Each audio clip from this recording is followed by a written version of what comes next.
The Galactic Council's Dilemma. The emergency session alarm echoed through the massive corridors of the Galactic Council station. Representatives from 47 different species hurried toward the main assembly hall, their various forms of locomotion creating a symphony of clicks, slithers, and mechanical whirs against the polished floors. Something significant had happened, and the urgency in the air was thick enough to taste. Commander Thylex stood at the central podium, his scaled green skin reflecting the harsh lighting of the chamber. His reptilian eyes swept across the assembled delegates, each representing civilizations that had contributed to the peaceful order of the galaxy for over 3 centuries. Today that peace felt fragile. Fellow representatives, Thylex began, his voice carrying the authority of his position as Council Security Chief. We face an unprecedented problem. The human vessel designated Stellar Wanderer has once again violated established protocols, and this time, the consequences demand immediate action. A murmur rippled through the chamber. The Zentari delegation, tall blue-skinned beings known for their logical approach to everything, exchanged glances through their large black eyes. The Korath representatives, insectoid creatures with compound eyes and chitinous exoskeletons, clicked their mandibles in what their species considered deep thought. Even the peaceful Thalassians, aquatic beings in their specialized environmental suits, bubbled with concern. What did they do this time? Asked Representative Vexhai, a Zentari whose voice carried the cold precision of his species. The last report mentioned something about unauthorized modifications to their vessel's life support systems. Thylex activated the holographic display at the center of the chamber. Images filled the air showing a human ship that looked nothing like the standardized vessels approved by the Council. The Stellar Wanderer appeared to be a patchwork of different technologies, with sections that clearly didn't belong to any single design philosophy. 3 days ago, Thylex continued, the Stellar Wanderer entered the Kepler 452 system without proper clearance. They ignored 17 separate communication attempts from system traffic control. When finally contacted, their captain claimed they were following a hunch about potential survivors from the missing research station. The display shifted to show wreckage floating in space around a damaged orbital platform. The Helix research station had been declared lost with all hands after a cascade failure in its fusion reactors. The official investigation had concluded that no survivors were possible given the nature of the explosion. The humans ignored this conclusion, Thylex said, his voice growing more strained. They performed what they called a creative scan of the debris field. They discovered 17 survivors in a shielded section of the station that our sensors had missed. These beings had been trapped for 6 days. Representative Clore, a massive creature resembling a cross between a bear and a rhinoceros, shifted his bulk in his reinforced chair. That sounds like a positive outcome. Why are we treating this as a violation? Because of how they achieved it, Thylex replied, his scales changing to a deeper shade of green, indicating his growing frustration. They'd modified their sensor array using components from their food processors, somehow converting taste detection equipment into a life sign scanner. They then used their ship's emergency thrusters to create a controlled explosion that cleared debris without damaging the survivor compartment. The chamber fell silent. The concept of using food processors as sensor equipment violated so many safety protocols that most species couldn't even comprehend where to begin cataloging the infractions. But it worked, observed Dr. Kill, a Thalassian whose aquatic voice bubbled through her suit's speakers. The survivors were rescued. That's exactly the problem, Thylex said, his voice rising. It worked. The humans consistently achieve positive results through methods that should be impossible, dangerous, or both. They're making our carefully constructed safety protocols look irrelevant. The display changed again, showing a timeline of human interventions over the past year. Each incident involved the Stellar Wanderer and her crew responding to emergencies or crises in ways that defied conventional wisdom. 2 months ago, they prevented a plague outbreak on Rigel 7 by using their ship's artificial gravity system to create a centrifuge for vaccine production. Philex continued. Last month, they stopped a civil war on Kepler 438 bits by organizing a planet-wide sporting event using their cargo bay as a venue. They turned their waste recycling system into a terraforming tool, their communication array into a musical instrument for first contact protocols, and their weapons systems into mining equipment. Representative Zephyr, a gaseous being contained within a crystalline framework, spoke with a voice like wind through leaves. Each of these actions produced beneficial outcomes. Perhaps we should study their methods rather than punish them. Study them. Phylex's scales now displayed an alarming shade of red. They'd been formally warned 15 times. They've been fined for safety violations on 37 occasions. They've been temporarily banned from 12 different star systems. And their response to every punishment is to find more creative ways to help people. The irony wasn't lost on the assembled delegates. The humans were being punished for being too helpful. What's their captain's background? Asked Representative Vex High, his logical mind seeking data to understand the situation. Philex consulted his datapad.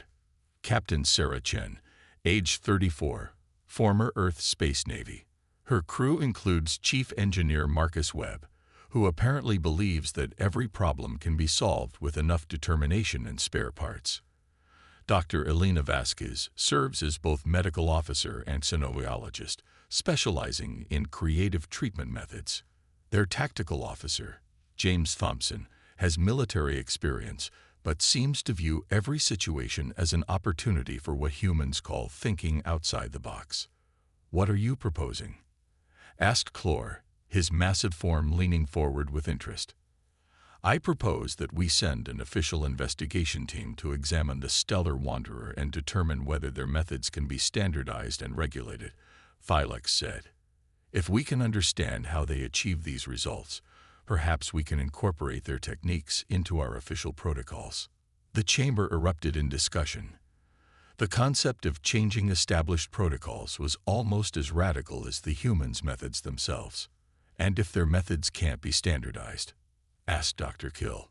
Phylex's expression grew serious. Then we'll have to consider restricting human vessels to their own solar system until they can demonstrate compliance with galactic safety standards. The weight of this statement settled over the chamber.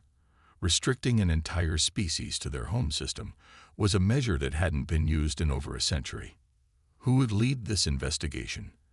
Asked Representative Zephyr. I volunteer, came a voice from the back of the chamber. All eyes turned to see Overseer Xark rising from his position among the observer seats. Xark was a Nexari, a species known for their methodical approach to problem-solving, and their four-armed physiology that allowed them to multitask with impressive efficiency. Overseer Xark has 30 years of experience in safety compliance, Philex noted. He's conducted investigations across 23 different species and has never failed to identify solutions to regulatory problems. Sark approached the podium, his four arms moving independently as he organized his thoughts. I've reviewed the reports on the Stellar Wanderer, he said, his voice carrying the measured tone of someone accustomed to dealing with complex problems.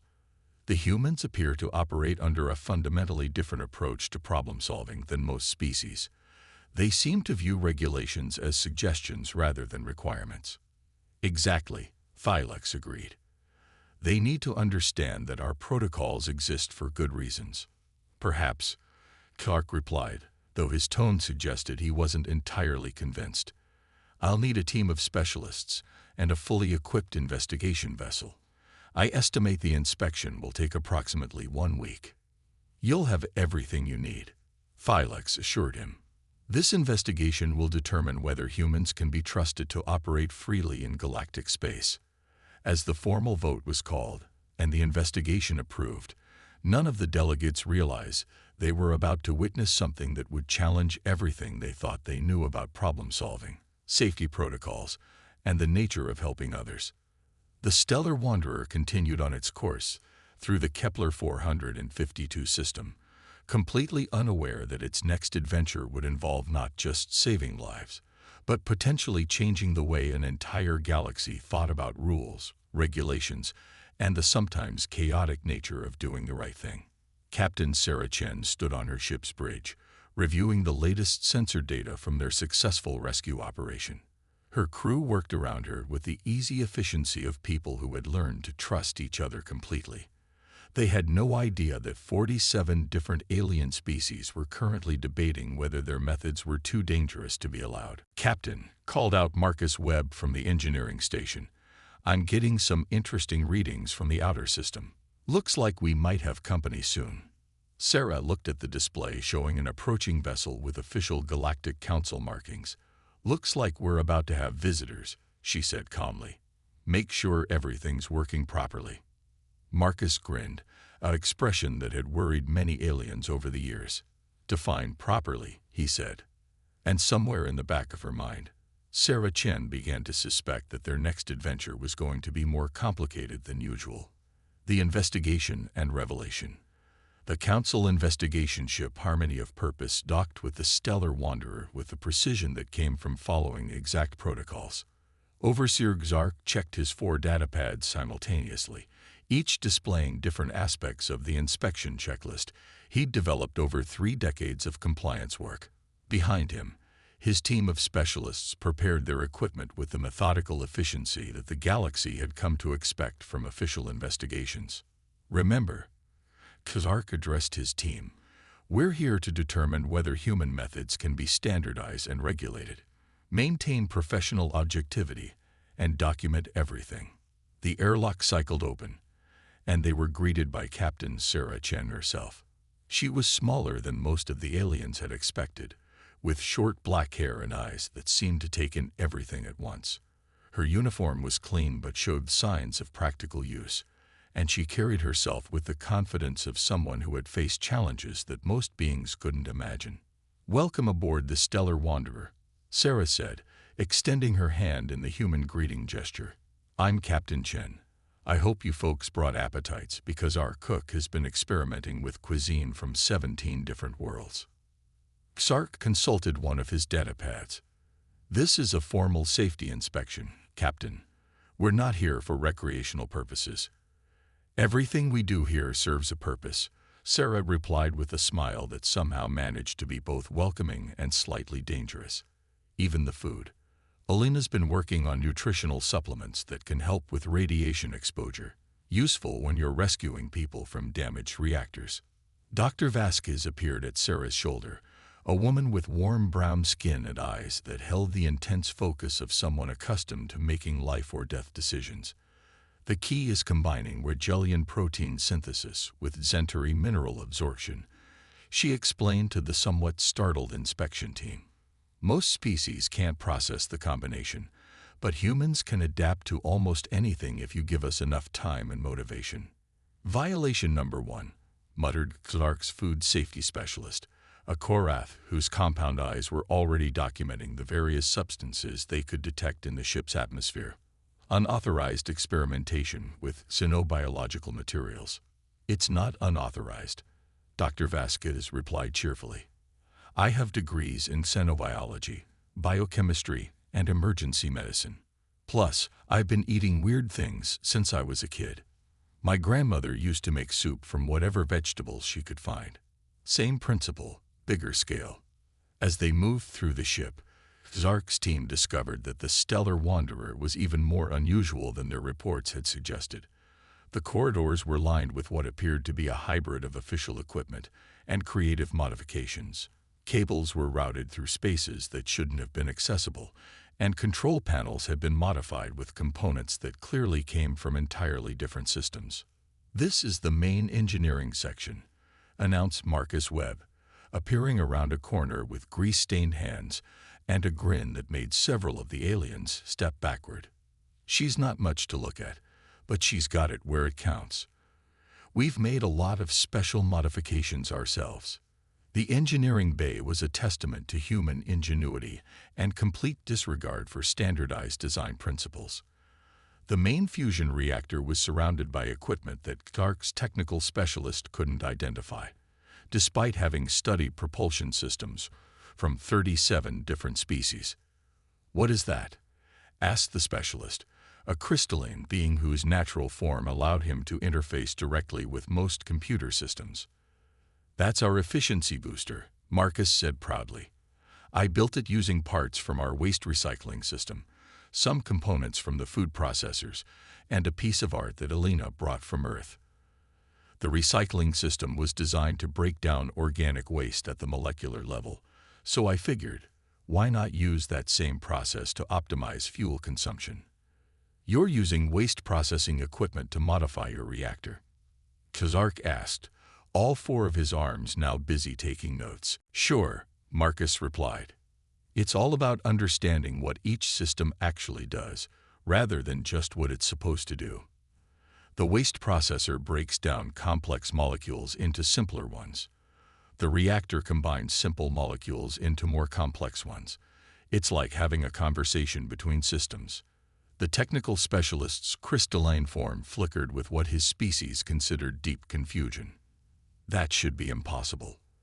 The waste processor operates on biological matter, while the reactor processes metallic fuel compounds." "Yeah, but at the molecular level, it's all just atoms doing their thing," Marcus explained. "I had to make some adjustments to the processing chamber and modify the containment fields, but the basic principle works great. We get about 30% better fuel efficiency, and our waste disposal is way more thorough." "Violation number 15, Kivark muttered, but he was beginning to sound less certain about the severity of the problems they were documenting. Their tour was interrupted by an alarm that echoed through the ship. Captain Chen's voice came over the communication system with the calm urgency of someone accustomed to emergencies. "All senior staff to the bridge. We got a distress call from the Helix mining station. They're reporting a cascade failure in their asteroid processing facility, with approximately 200 workers trapped inside." The inspection team found themselves being swept along to the bridge, where they witnessed the Stellar Wanderer's crew transition from casual tour guides to focused professionals with impressive speed. "Report," Sarah said as she took her position in the captain's chair. "Mining station suffered a power overload when they hit a pocket of unstable isotopes," reported James Thompson from the tactical station. He was a large man with the bearing of someone who had seen combat, but his voice carried the careful precision of someone who had learned to think before acting. "The explosion damaged their evacuation systems. They got maybe 4 hours of life support left, but the debris field is too dangerous for conventional rescue." Conventional rescue, Dr. Vasquez noted from her position at the science station, being the key phrase. Sarah looked at the tactical display showing the mining station surrounded by floating chunks of radioactive asteroid debris. Any ship attempting a rescue would have to navigate through a field of material that could damage systems or contaminate rescue teams. "Marcus, can you modify our shields to handle the radiation?" Sarah asked. "Already working on it," Marcus replied, his fingers dancing across control panels. "I'm routing power from the artificial gravity system and using the waste processor's molecular breakdown chamber to create a radiation absorption field. Should give us about 15 minutes of protection." "You're going to use your artificial gravity to create a radiation shield?" asked Zark, his 4 arms now working frantically to document what he was witnessing. "Gravity manipulation creates space-time distortion," explained Dr. Vasquez. "Radiation is electromagnetic energy traveling through space-time. If you distort the space around the ship, you can deflect the radiation away from the hull." "That's not how gravity works," protested Zark's physics specialist. "It's not how gravity is supposed to work," corrected James Thompson. "But Marcus figured out how to make it work that way. We used the same technique to break up that asteroid swarm threatening the colony on Rigel 7. The Stellar Wanderer began moving toward the mining station at a speed that seemed reckless given the hazardous environment. But as Zark watched, he realized that every maneuver was precisely calculated. The ship moved through the debris field like it was dancing, each motion designed to avoid collision, while maintaining course toward the trapped miners. "Approaching the station," reported Dr. Vasquez. "I'm reading 213 life signs, but they're scattered throughout the facility. Standard evacuation would require multiple trips." We don't have time for multiple trips, Sarah said. James, can you use the cargo transporters to get everyone out at once? Cargo transporters aren't designed for biological matter, James replied, but Alina's been working on some modifications to the pattern buffers. We might be able to transport everyone if we reduce the resolution and increase the batch size. You're going to transport people using cargo equipment? Zark asked, his voice rising with what his species considered alarm. We're going to save people using whatever equipment we have, Sarah corrected. Alina, will it work? It should work, Dr. Vasquez said, her hands moving across her controls. I've been studying transporter technology for months. The key is understanding that the difference between transporting cargo and transporting people is really just a matter of resolution and safety protocols. If we're careful about the pattern recognition and don't try to transport anyone with serious medical conditions, we should be able to get everyone out in one operation. Should be able to, Zark repeated. 97% probability of success, Dr. Vasquez said confidently. Better odds than leaving them to die in a radiation-contaminated mining station. The rescue operation took 12 minutes. The Stellar Wanderer positioned itself as close to the mining station as possible, extended its shields to protect the damaged facility, and began the largest non-standard transport operation in galactic history. 213 miners materialized in the ship's cargo bay, confused but alive. Medical teams to Cargo Bay 1, Dr. Vasquez announced. We've got miners with radiation exposure and possible decompression injuries. As the rescued miners were treated and transferred to safety, Zark realized that he had witnessed something remarkable. The humans hadn't just saved lives. They had done it using methods that violated dozens of safety protocols, while somehow remaining safer than conventional rescue operations. I don't understand, he said to Captain Chen as they watched the last of the miners being transferred to a medical transport. Your methods are completely unauthorized, but your results are consistently better than standard procedures. Sarah looked at him with an expression that was both amused and serious. Overseer Zark, regulations exist to keep people safe, but sometimes keeping people safe means ignoring regulations. The question isn't whether we're following the rules. The question is whether we're doing the right thing. But how do you know that your methods will work? Zark asked. How do you know that modifying your equipment won't cause catastrophic failures? We don't, Marcus admitted, joining the conversation. But we know that not trying definitely won't work. So we test our modifications carefully. We prepare for multiple contingencies, and we accept that sometimes the best solution is the one that nobody's tried before. That's chaos, Clark said, though his tone suggested he was beginning to understand something important. That's humanity, Dr. Vasquez replied. We've been solving problems with whatever tools we have available for our entire history. We've learned to be creative because we've had to be. The universe is full of problems that don't have standard solutions. As the Stellar Wanderer prepared to continue its journey, Zark found himself faced with a decision that would affect not just the human crew, but the entire galaxy's approach to regulation and safety. I need to make my report to the Council, he said finally.